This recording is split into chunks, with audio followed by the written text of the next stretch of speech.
And he who is being born on the backs of strong, strapping men does not differ from those who are his slaves bearing him. The same mind, but they have rearranged their mind to be slaves. And he has arranged his mind to be the Father, to be Papa, the great Pope. Same mind. There is only one mind in the world. There aren't two minds. That's why I can tell you, I know that when he stands before you, he will know you as his Father. And you will know him as your Son. And because I know him as my Son, are we not one mind? Are we not one being? When the same being who called me Father will one day call you Father, are we not the same Father?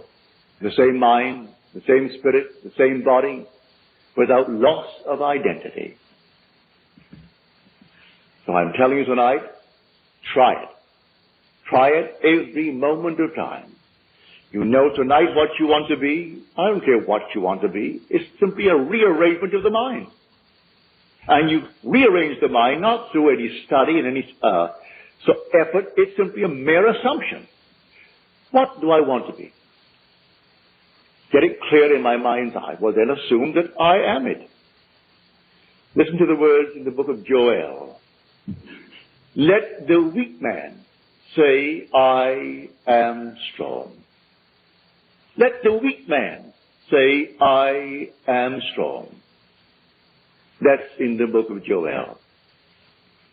Jehovah God. That's what the word would mean, Joel.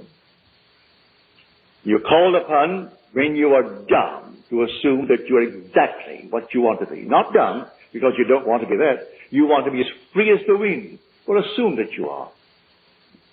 May I tell you in a way that no one knows you'll become it.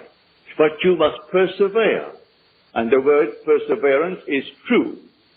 If I don't believe it, well then 1 second later, I've turned back to my former state and become once more Lot's wife, the pillar of salt. Salt is a preservative.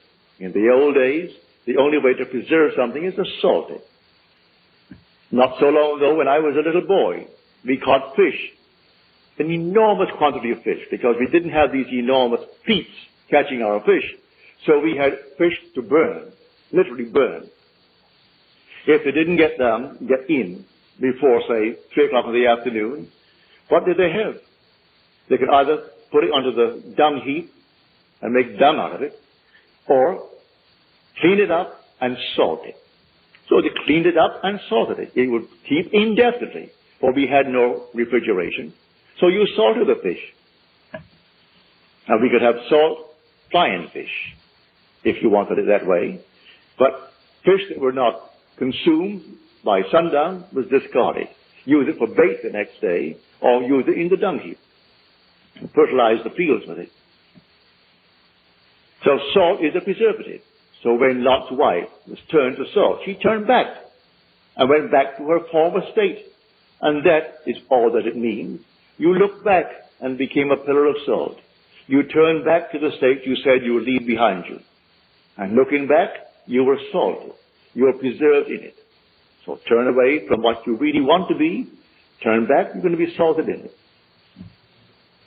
So I ask you to leave what you are, unless you like what you are. There's portions of what you are today that you like. All right, wonderful. There are other portions that you do not like. Well, you don't have to give up everything in your living room when you rearrange the structure of it. Certain pieces that you'll keep. You may change this location, but you'll keep it. The same thing is true with the structure of the mind. You keep certain things and you let other things go. Take friends in your world who are not doing well, rearrange them in your mind's eye. And they're doing well. So put that part of the structure in your mind's eye. Rearrange the entire structure. And dare to assume that it's true. And walk in that assumption. And that assumption, though at the moment is denied by reason and denied by your senses, if you persevere in it, it will harden into fact. This is the law of Scripture, that I came not to abolish, but to fulfill the Jewish law and the Jewish prophets. For there was no other Scripture in the first century but the Jewish Scriptures. So the word Jew is not placed before it to qualify it, but the only scripture that he knew.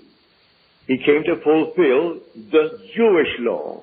He reinterpreted the law psychologically and showed them exactly how it's done. So go out and do not abolish anything, simply fulfill it. Fulfill the law and fulfill the prophets. The prophets, when they're fulfilled, that's done by sheer grace. That comes by promise.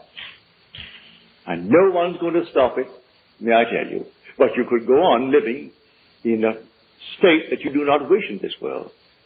But in spite of that, you will still receive the promise, because it isn't given to the one who is rich and deny the one who is poor. But why remain poor and bat your head out morning, noon, and night against the inevitable blows in this world? I hope you do not wish money for the sake of money, but if you need money, well then apply this law. What would the feeling be like if it were true that I was now free of this pressure, free of it? Dare to assume that you are, and then persist in that assumption, and that assumption will harden into reality. So this is my lesson tonight. I think you have found it a very practical one. But I must remind you, you can either be the hearer of what you heard tonight and not the doer. It is my hope that you will be the doer of what you heard tonight. And that when you leave here in the assumption, not wait until you get home. Leave here in the assumption that you are already the man, the woman that you want to be. And then, between here and home, think of the man that you have assumed that you are, and let that assumption spring in your mind constantly. You are that man. Go to bed in that assumption. Maybe this night, as it did with me in the army, something will come, and a voice will speak. And when vision breaks forth into speech, the presence of deity is assured. And maybe you will have confirmation that what you have dared to assume is. I know in my case it came that way. But it will come whether it breaks forth into speech or not, if you persist in the assumption.